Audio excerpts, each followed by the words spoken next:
All right, thanks and welcome again to the January 2023 Friends of the Fall Line meeting. And here is today's agenda. We'll go through some updates. We have a guest presentation from Neighborhood Association along the Fall Line alignment. And then we'll talk about the Fall Line vision plan that has been introduced very briefly, but we'll have a little bit more discussion about it. And then we have a lot of updates and announcements coming for spring of 2023 because we're about to be going into event season and things will be coming very quickly.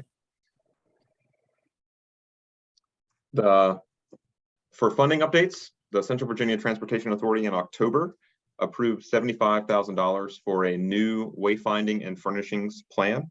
This is a plan related to signage, visibility, markings, and then things you might purchase along the trail, like trash cans, benches, other things you might have as furnishings along the plan or along the corridor. The construction is really looming, and some places along the corridor are getting geared up to start purchasing these things. So it's a great time for us to start thinking about what the look and feel of those things should be, and really emphasizing the need for a regional collaborative approach so that there's consistency along the 43 miles that looks and feels in a way that we want it to and is similar along the 43 miles. But there hasn't been substantial change to funding otherwise, and we're still at about $220 million secured for the total project. For project updates, there's been a number of actions at the Commonwealth Transportation Board and the CVTA since we last met in October. The biggest ones would be that the alignments for the design build sections, and actually I've got those dates reversed, have been approved by the Commonwealth Transportation Board, which allows our VDOT partners, I'm sure you, Scott and others can give me more details, but that approval allows VDOT to proceed with the design build implementation strategy and to start working towards design and building out the section north of the Chickahominy River towards Ashland and south of Chester towards Petersburg. Do you want to give any additional details, Scott, or anyone else at VDOT? I think that you summed it up pretty well there. Wonderful.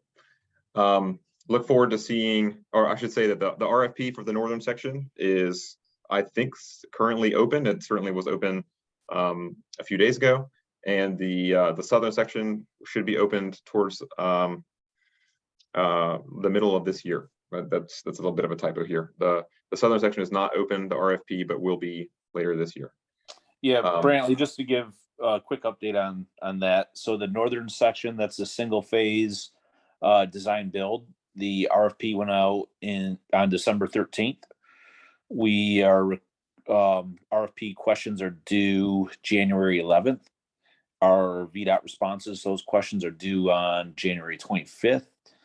And we're looking at a notice to proceed on the northern section of May 24th of this year, with a final completion date of September 18th, 2025. Thanks for sharing that. Yeah, and then on the southern section, going from the southern terminus at the Appomattox River up to Route 10, we're shooting for late summer to get an RFQ out and to have the RFP out by the end of the year. That will be because that's a substantially larger project, more complex, 4 major bridges. That's going to be a 2-phase design build procurement. Great. Do you know where the phases will be at this point? I'm sorry, repeat. Breaking it into 2 phases, do you know where they are separated? Well, two phases is just how it's procured. It's we'll put an RFQ out, which is a request for qualifications, and we'll essentially shortlist 3 design builders from that and allow them to bid on it. Wonderful. Understood. Yeah. Well, thanks. And there's been no update to the design guide that VDOT has been working on, I think, for about 6 months now. It's been shared with a number of teams at VDOT, and they're just making sure that it is compliant across a number of technical and guideline processes. So we look forward to seeing progress on that, hopefully by the next Friends of the Fall Line meeting. And the purpose of that is to make sure that the trail, as it is engineered and implemented, has consistent look and feel, and certainly a minimum design standard in terms of width and other sorts of things. So you know when you're on the fall line, and that it can accommodate the kind of travel for biking and walking that we anticipated having. Additional updates: the CVTA has been working for a number of months, and I think I saw on their agenda today at the Fall Line Working Group a spending schedule and plan. So determining from the various pots of money that are available at the local, regional, and state levels, where funding should be spent in order to get multiple sections moving forward at the same time. And I'd love to, I don't know if there's anyone from IFTRONA or Atiba could comment on that. Good morning, everyone. This Good morning. is Irona. Yeah, so actually the CVTA did approve the spending schedule and plan at its December meeting. So that is approved with in a kind of like 6-year format of how we can spend the $100 and so million of CVTA regional funds. It also takes into account, as we're awaiting smart scale decisions and other timing in relation to funding that had already been allocated to segments of it. So we're anticipating that maybe in a week or so, we'll have that updated spending plan on the CVTA website under the Fall Line Working Group, or no, probably under the CVTA full authority. So we encourage you to look at that and see some of the scheduling and years of anticipated funding available for the Fall Line Trail. Wonderful. Thanks very much for that. And I was looking through the December meeting minutes, and I guess I saw the discussion, but I'm not sure that I saw the vote. So thank you. Yeah, I wanted to give you the exact, yeah, but it's in the December, I guess maybe it was the 8th. Let me see. Yeah, the December 8th meeting. Yeah, definitely approved. Wonderful. Wonderful. Thanks very much.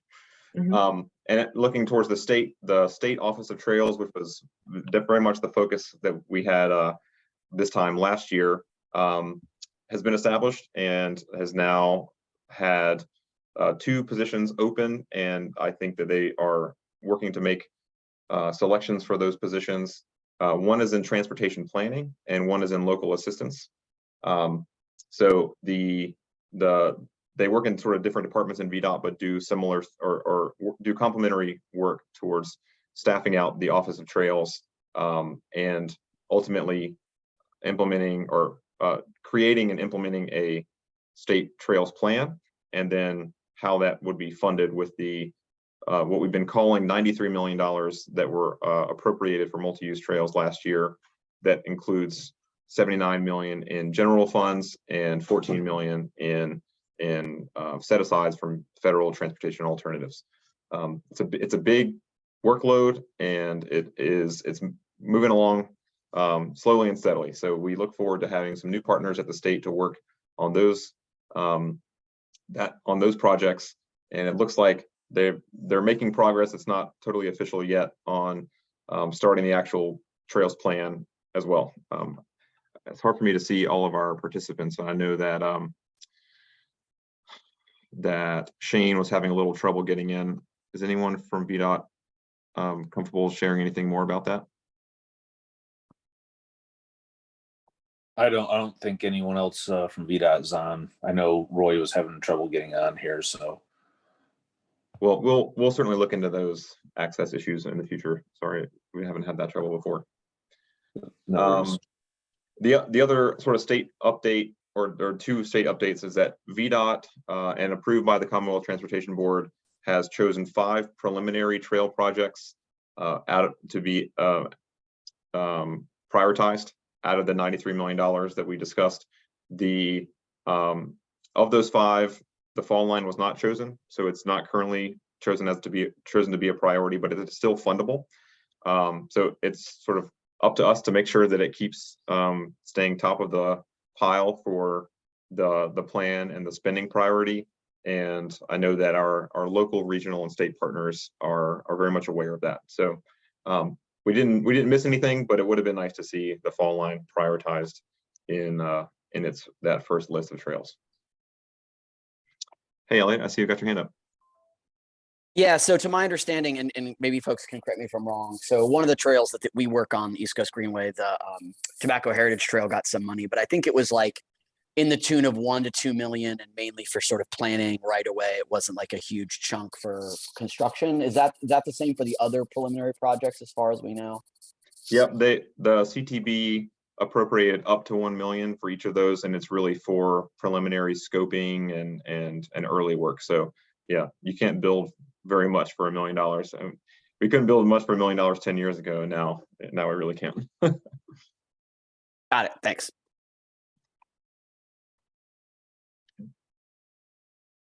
The CTB also approved the change in alignment for the Virginia State University portion, which is now moved eastward towards the edge of VSU's property and potentially in some of the city of Colonial Heights. And that's been approved and incorporated into that design build process.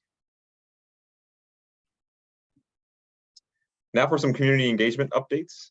I'd love to spend a few minutes talking about the DC trip that we had in October. A number of us from the call were able to participate, and we had about 40 people representing local governments, regional governments, advocacy organizations, partner organizations. We have Tavares here from the city of Richmond's 6th district office.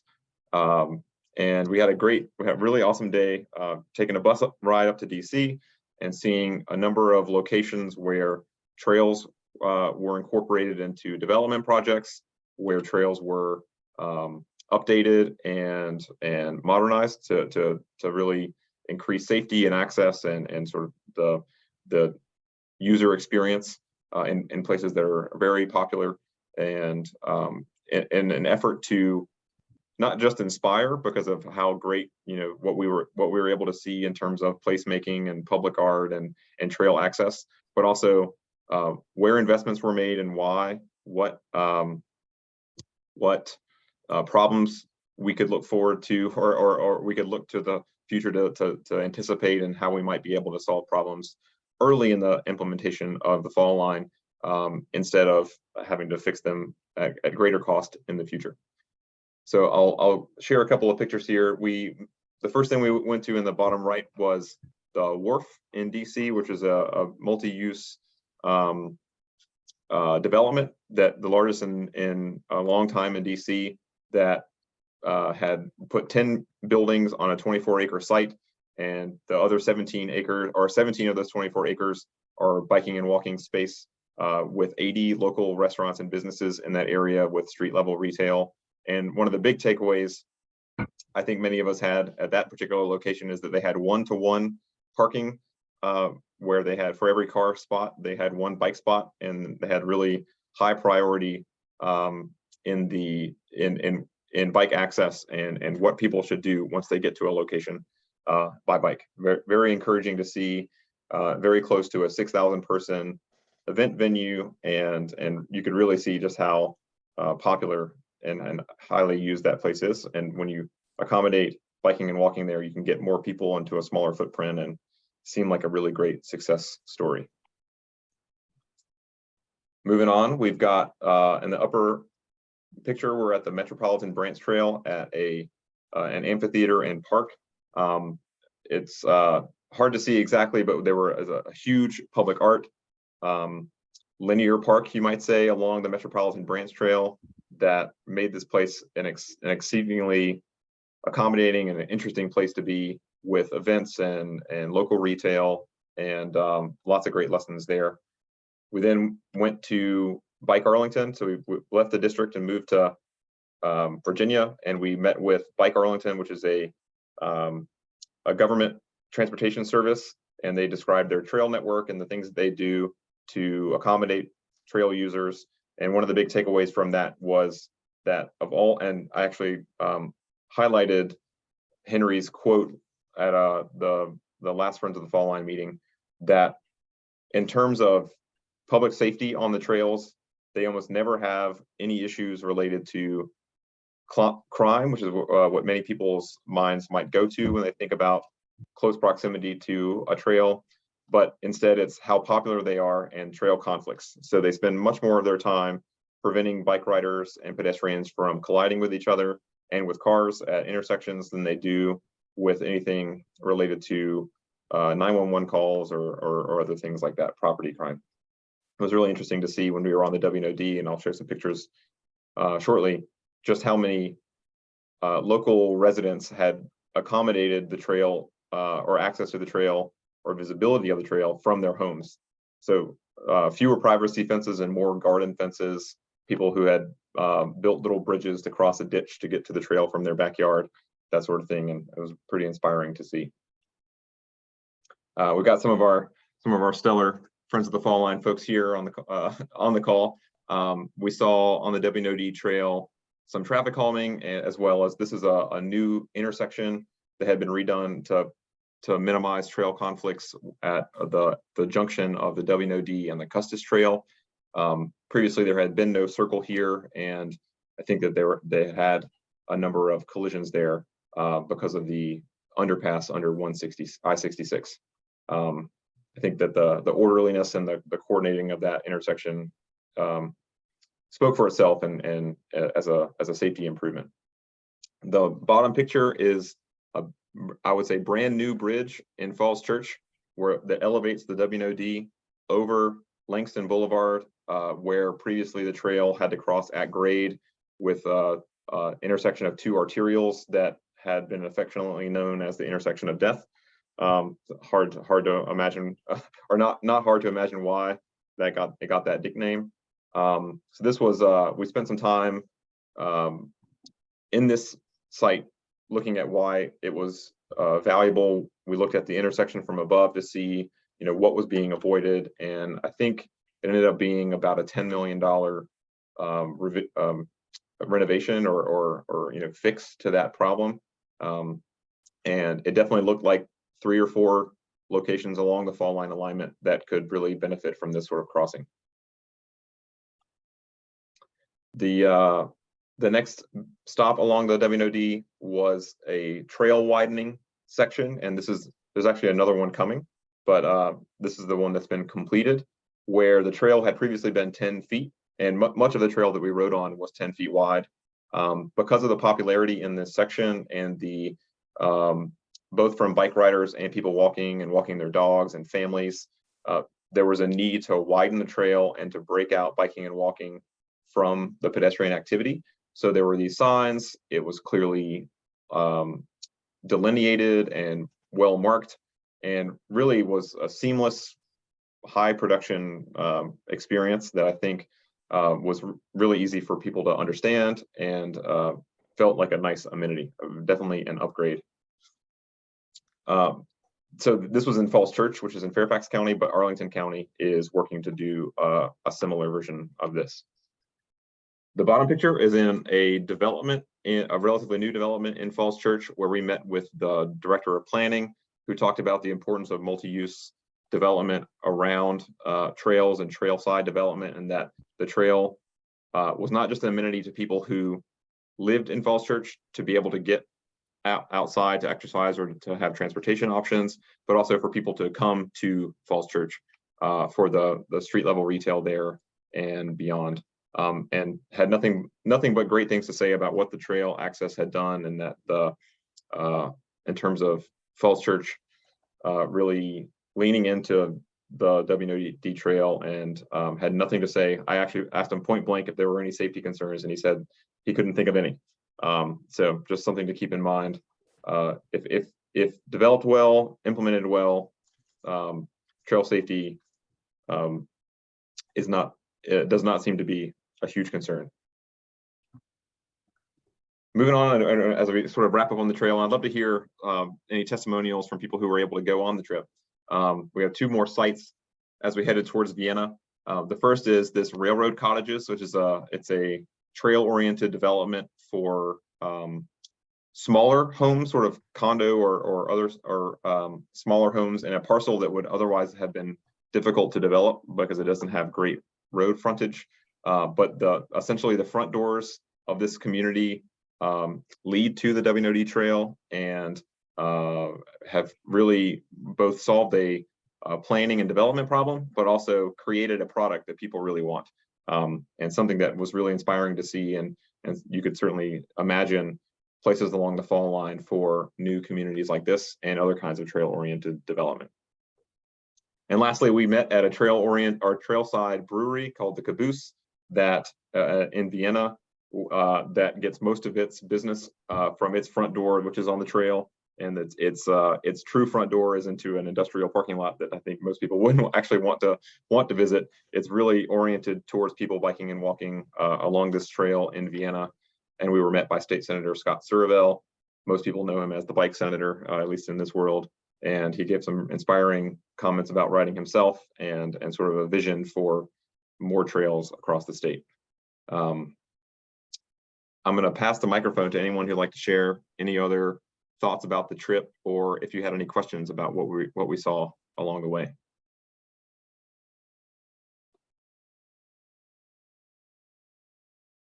Brantley, this is Phil Riggin. The one thing that struck me the most, and I talked about a lot, was the development. When we all stopped and we were in that development, and those kids, including the one being pulled on the, I guess he was special needs, but they were on scooters and bikes. They just kind of rolled through our little presentation there and seemed so confident and happy to be in that environment. And, just like to see that generation, like, oh yeah, we've got this trail. We've always had this trail. This is how it's supposed to be. And, a lot of this development is so much older than what we had with Fall Line, but just kind of picturing further along the way with Fall Line, how we can establish that look and feel, that confidence, that this is how it's supposed to be kind of thought process. But I really, I think because we were biking, we got to experience it a little bit more ourselves. So I really appreciate Sportsbackers putting all that together. It was a really great tour, and enjoyed all the time talking with everybody too, the good socializing.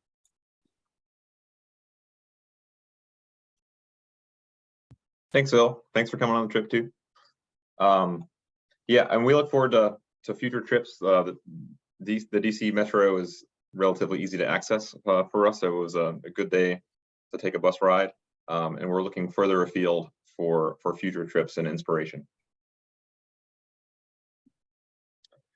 Some additional community engagement updates. We've done a number of walks. We actually did, I think, 5 or 6 walks in Colonial Heights over the past couple of months with their elected leaders and many leaders in their administration to look at the alignment in Colonial Heights.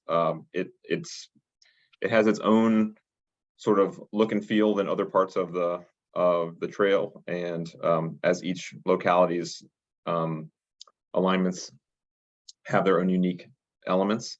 And it was great to get their local leaders really familiar with the alignment. And many people had not been to the entire alignment. It's a bit remote from the goings on in Colonial Heights. Everyone seemed to have a great time. We walked with city council members, the director of planning, police, transportation officials. In this picture, we even have Scott from VDOT.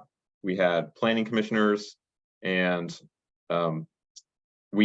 following the 5 walks that we had with local leaders, we also had a public walk with about 35 people in November to see how great the Lakeview Park area was, to be able to walk out onto the water into the middle of this reservoir and just seeing the recreation potential and the placemaking potential, and the former rail bed that goes through the heart of the city, and actually crosses into Chesterfield for part of it, but is owned by Colonial Heights. The city council has had the Fall Line on their meeting agendas in November and December, and essentially had long discussions about the trail and are allowing it to proceed, particularly after a public hearing in December where there was a lot of public support for the trail and to kind of balance out the existing discussion that had been covered in the media back in May about public safety concerns. So leaving that meeting in December, many people felt like there's forward progress and there is a very balanced and positive community response to the trail. Hey, Brantley, if I may, we the end of December 28th, we received a letter from Colonial Heights, essentially saying that they reserve their right whether or not to provide support for the location alignment of the Fall Line Trail in that area. But what they're basically saying is they have identified 2 areas of concern that they want us to address further. And one of those is that trail behind trail location behind Biltmore Drive. And I did explain that, that's part of the design process. We will be looking at every way we can to accommodate the property owners, and also the section over at VSU that's right behind the houses on Gold Avenue. Just as we rerouted along the parking lot, we're kind of right in the backyard of those houses. So we'll be looking and working with Colonial Heights, different things we can do, whether it be building earthen mounds with vegetation on top to provide, additional screening. But just to let you know, we are looking at those 2 areas more intently, even now, even after all those walkthroughs. I feel like they just don't want to take the stance and saying one way or the other that they support or don't support it. So Thanks for that, Scott. I'll also summarize the discussion at the city council meeting was that they don't want to vote up or down until they know specifically where it's going to go. And if you look at the bottom picture, the alignment could be basically anywhere from that fence all the way on the right to even out of frame on the left, over this mound from the previous railroad alignment. So there is potentially a pretty wide window or range for where this trail could be, and the specific siting is of very pertinent interest to the council. And they want to support the trail. They just want to make sure that it is where they want it to be, and so they look forward to more specifics, which I think was a hopeful thing, that the Scott and company at VDOT can move forward on the design, and then the city council can have a further or can act on it in the future. Thanks, Scott. So I'd like to have our guest presentation, which I look forward to the Friends of the Fall Line being a place where stakeholders and interested parties and partners can come and tell us about what they're doing and the work that they're doing on the Fall Line or in the corridor. And certainly when you have a 43-mile planned trail, you are connecting communities, and those communities should be at the forefront for how we design and build the trail, and with our communities in mind. So thanks, Grady, for being here today and to talk a little bit about what your community has been doing. And you're in the very back of this picture, and I actually shared this picture and update at our last meeting, because it had happened just a few days before our October Friends of the Fall Line meeting. So I'm going to allow you to share your screen and to introduce yourself. Awesome. Thanks so much, Brantley. I am incredibly excited to be here. As Brantley mentioned, my name is Grady Hart. I wear, as many of us do, a lot of hats. My full-time role is actually with Richmond Public Schools, where I serve as the head of community partnerships in the Office of Engagement. But I'm here today primarily wearing my hat as president of the Rosedale Civic Association. And some of the work that I've been helping to lead over the past few months has been to go beyond just Rosedale and to build kind of a coalition of civic associations on the north side of Richmond. And so at this point, we've connected to where the presidents of 7 Northside civic associations, all within the city of Richmond, are collaborating closely on a lot of different projects. Those 7 are Bellevue, Edgewood and Chamberlain Court, Ginter Park, sometimes known as Laburnum Park, Hermitage Road Historic District, Historic Jackson Ward, Rosedale, and Sherwood Park. So as I jump into sharing my screen here. There we go. So as I jump into sharing my screen, just wanted to start by showing you guys just real quick kind of what the general vicinity that our civic associations cover. So coming south out of Bryan Park, of course, the plan is for the trail to come down Bellevue Avenue and then come down Hermitage Road till it reaches Brooklyn Parkway. And then to take that to Brook Road and Brook Road all the way down and into and through Jackson Ward and downtown Richmond. And so for us to have our membership of this coalition come all the way down as far as Jackson Ward, and then literally just kind of rides on both sides here of the route for the Fall Line Trail. So you have Rosedale, Bellevue, historic Hermitage Park, Laburnum Park, Sherwood Park, Chamberlain Court right here, and then you go on down until you reach Jackson Ward. So we really do have pretty much everyone who is involved in that section of the trail. So as Brantley mentioned, we held a community meeting in September regarding the Fall Line Trail, and we wound up having like 120 plus people there, which was honestly even beyond what I anticipated and hoped for. So, you know, just to put it in perspective, I've been to a lot of city-run meetings here, and we can rarely get that many people out to a meeting. So for us to be able to get just representatives of those 7 civic associations to come out in those numbers, big shout out to sports backers, to Dorona from the city, and to all of those civic associations for helping to get the word out and getting people there.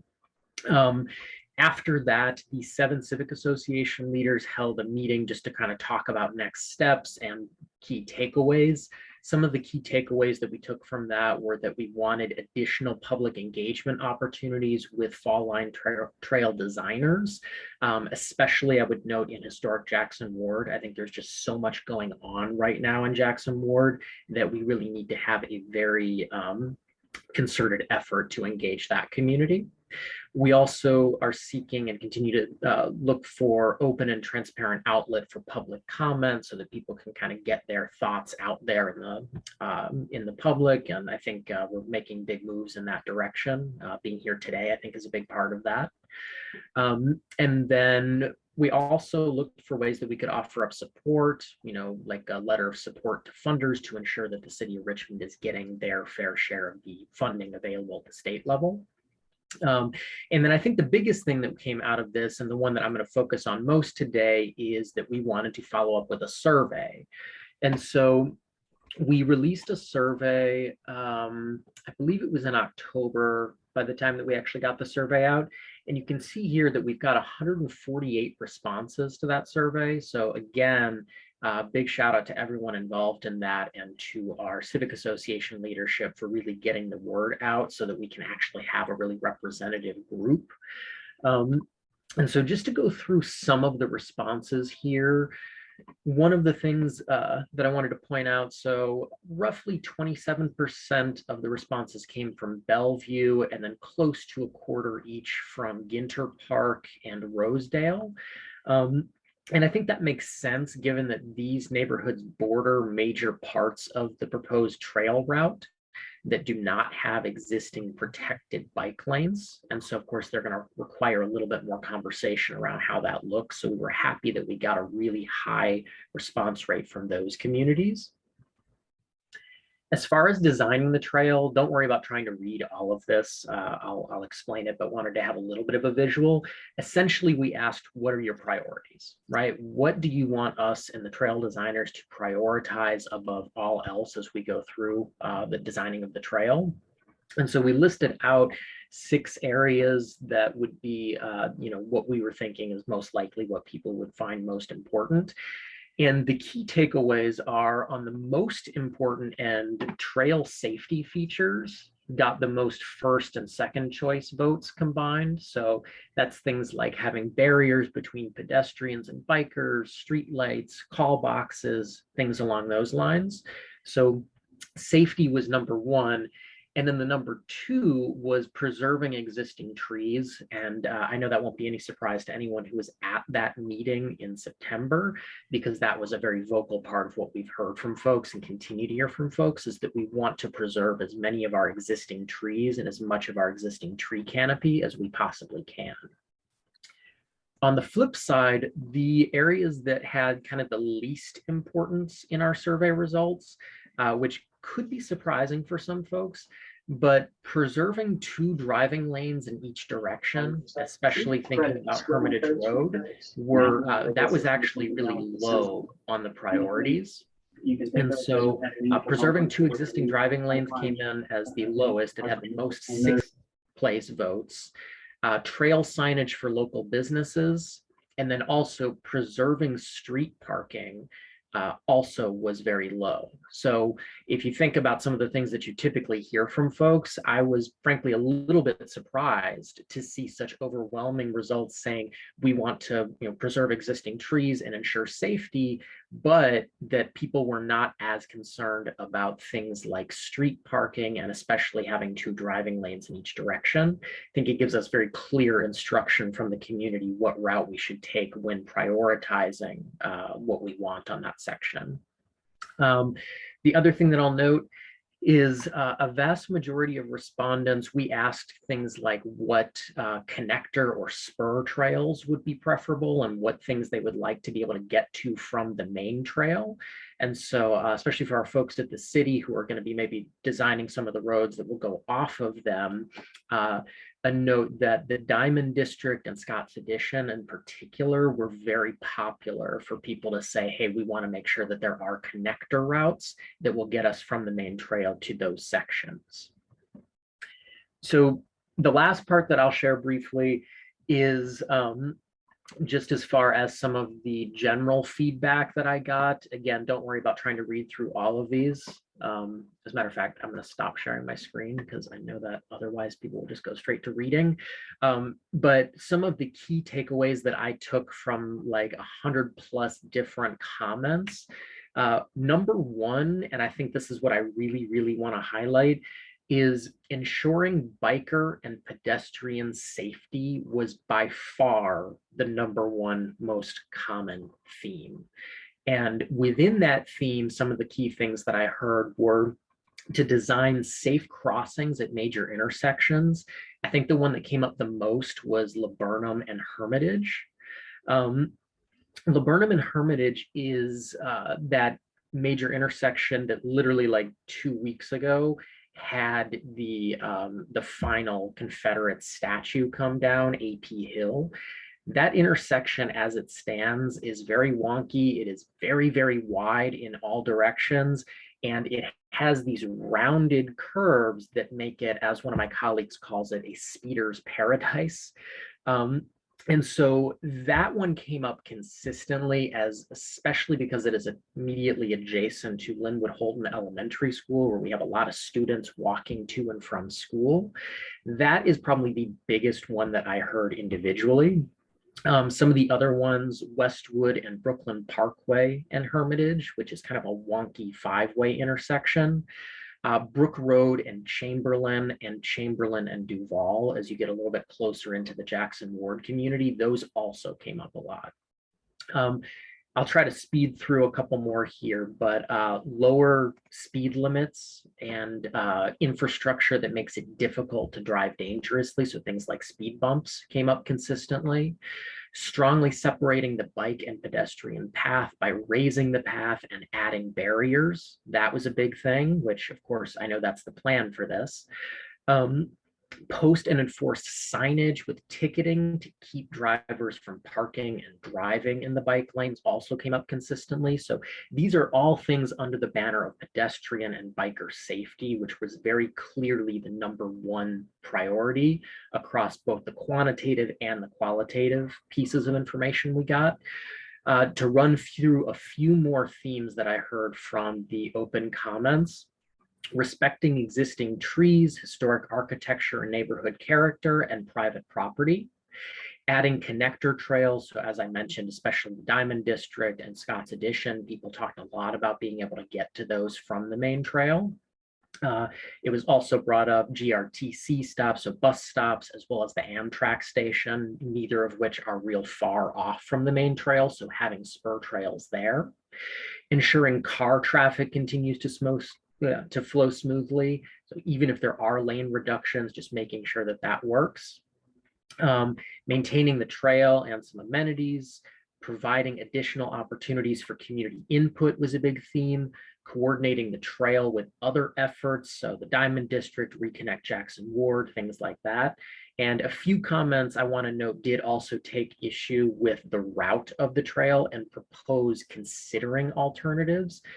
Generally, I don't think that's been a core theme, but I did want to mention that there was a group that did bring that up. So I know I promised to keep it to about 10 minutes. I think I'm at that. But again, the big takeaway here, 150 survey responses from 7 different neighborhood organizations that all directly border the Fall Line Trail on the north side of the city. And the big takeaway, safety for pedestrians and bikers, and preserve our existing tree canopy. I will put my info in the chat. So if anybody has follow-up questions, please do send me an email. I am happy to help any way that I can. I bike literally every freaking day. So I am a big proponent of this. I live right along it, and I'm happy to help in any way that I possibly can. Thanks, y'all. Thanks so much, Grady. That's awesome. And I think it really dovetails into our next topic, which is about community engagement and what the Fall Line should be in terms of a big grand vision that we can all contribute to. Any quick questions for Grady, noting that he's going to be sharing his contact information too. All right, let me share my screen here.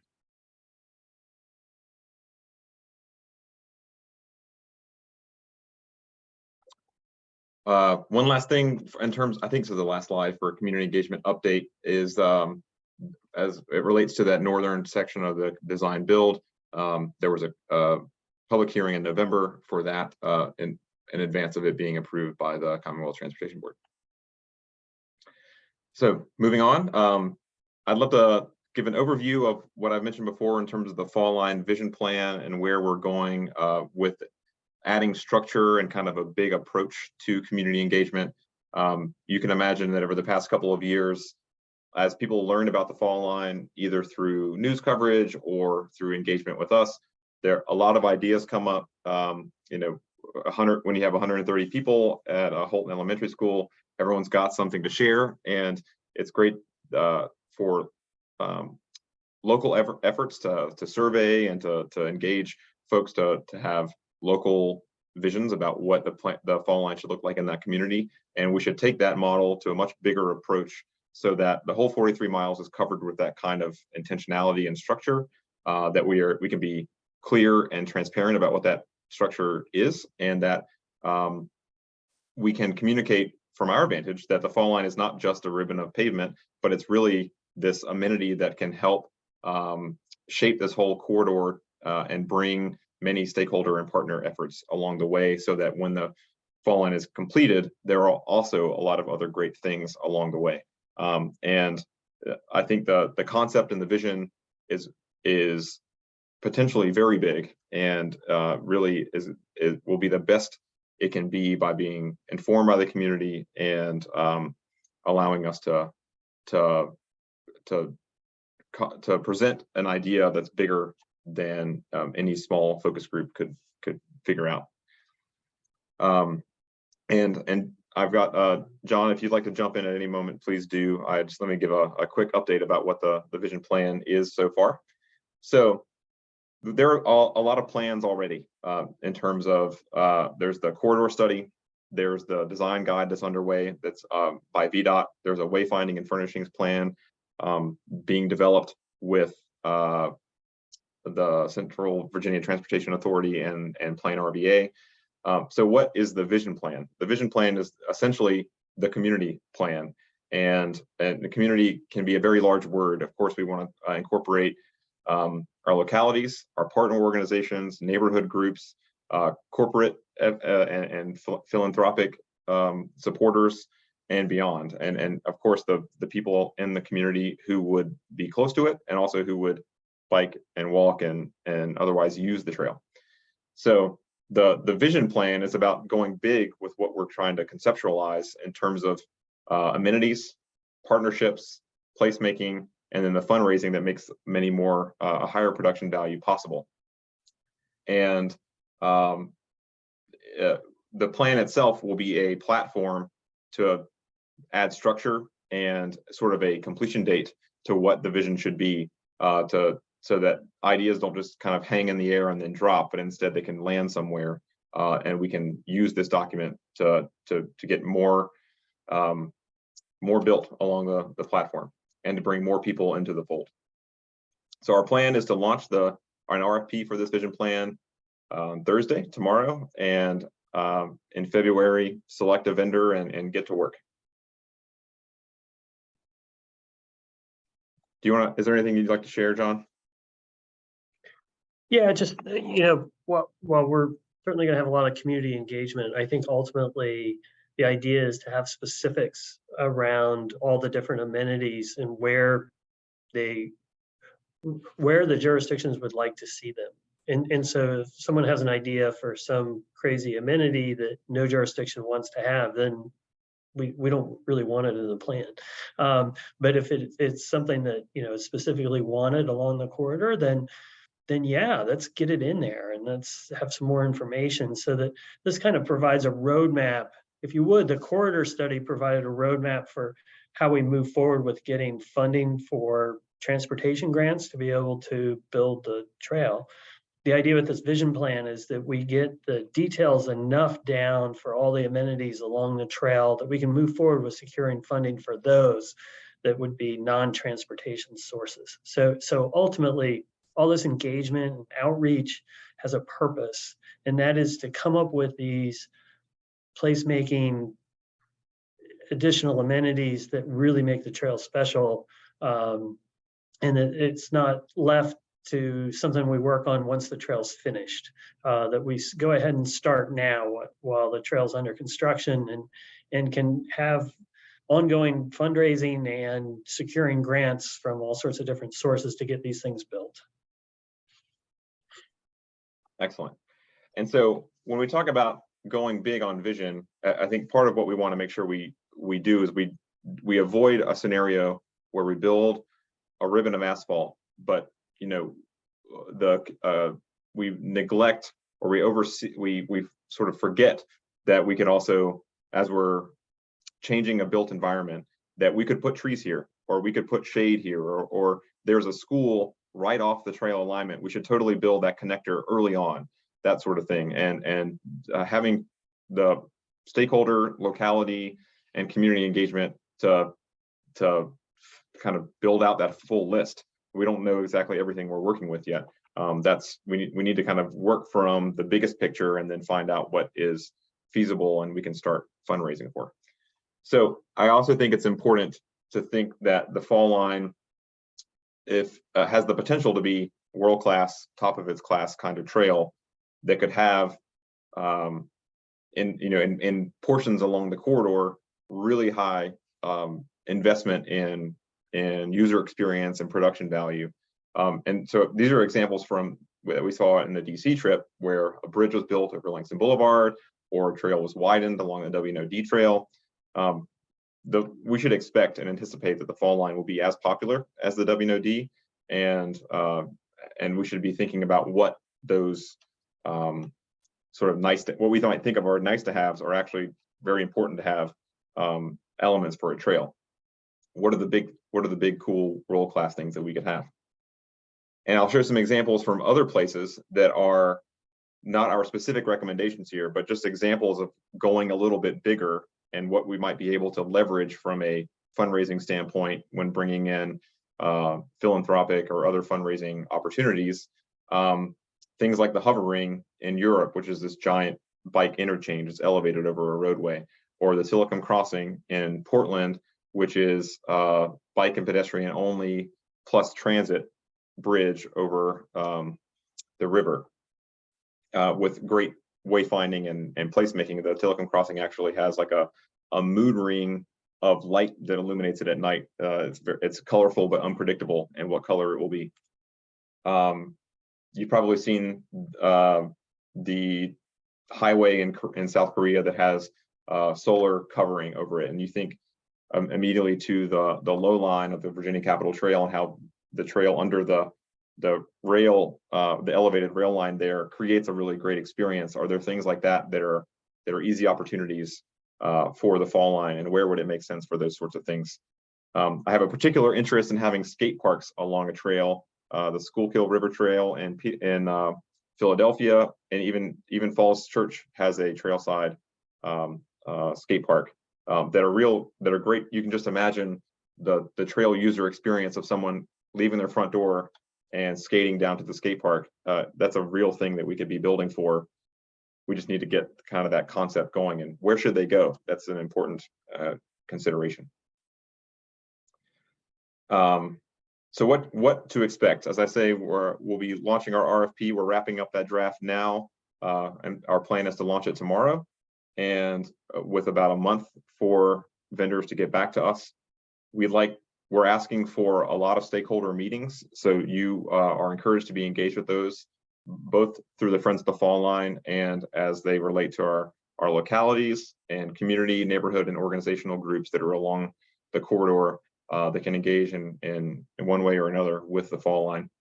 And with the next Friends of the Fall Line meeting is in April. We imagine doing some sort of a visioning workshop with you here to go through the process, but also to contribute to the plan, and then to see a draft at our July meeting with the plan expected to be finished in October. Certainly, we'll see how that all shakes out, but that's our structure so far.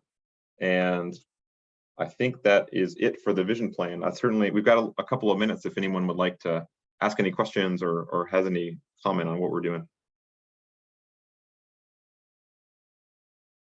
Michael.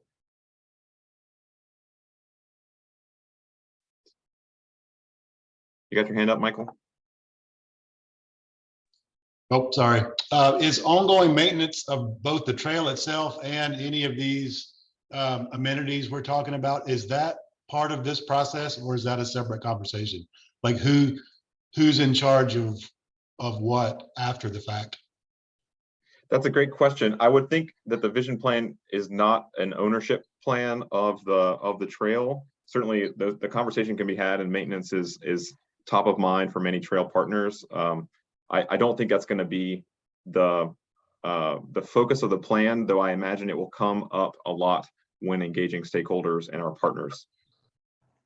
Gotcha. Thanks.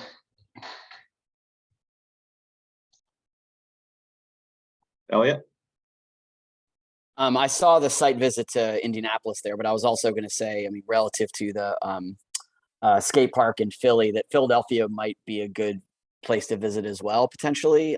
And certainly, like my colleague Daniel Pascal in Philadelphia, who's involved with kind of the Regional Trails Coalition, they would be happy to, I think, help. He's actually from Virginia originally, come from like the Loudoun County area, but I believe his sister and brother-in-law live in Richmond, so he spent a decent amount of time down there. So I think he would have a good sort of perspective of sort of the Philly Trail Network and how to kind of take some of the best from there and imprint that sort of in the Fall Line in Richmond. So it definitely came up on our list when trying to evaluate places we might go. Philly's on the long list for sure.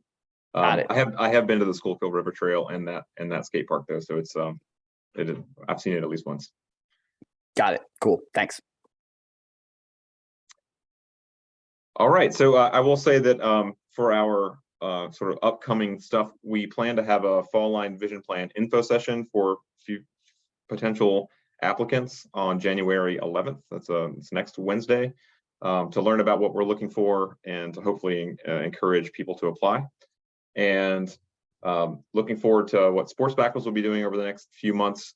We have our annual Bike Walk RVA Academy coming in late winter, early spring. That's typically about a 20-person cohort advocacy training program that we offer over the course of about 5 weeks. It's been very much a flagship offering at Bike Walk RVA and a big part of how our engine operates here. This picture on the right is from our October 2021 Trailblazer program, where we led walks along the alignment at publicly accessible places and had a lot of people come out. This was in the at that time, newly completed section in Ashland, and we had about 45 people and Hanover's county administrator come out to talk about the trail and to learn about it. So we will be doing that again in the spring. RVA Bike Month is Bike Walk RVA's annual big event series, usually running from the end of April to the beginning of June, where we have grassroots and some higher production value community bike rides and other events over the course of 5 weeks. And I imagine we will be working with our community advocates and partners to have a lot of fall line focus this upcoming Bike Month, and getting people out to the trail, to learn about the trail, to support the trail, and to contribute big ideas and get people involved. And following up to our DC trip, we are planning to go to Indianapolis in April with partners, local government partners, in order to kind of keep that learning session going. And it should be said that the fall line is built in part on the model of the Indianapolis Cultural Trail, and we've had leaders of that project come out here a number of times too. So that's what we have coming up. Does anyone else have anything else to share? All right. Well, our next meeting is April 5th. Should be a slide here. Next meeting is April 5th. And unless we end up choosing to change that based on the fall line working group morning too. So I'll hope to see you then, and please stay in touch. My email is brantley@sportsbackers.org, and we look forward to engaging with you about the fall line vision plan.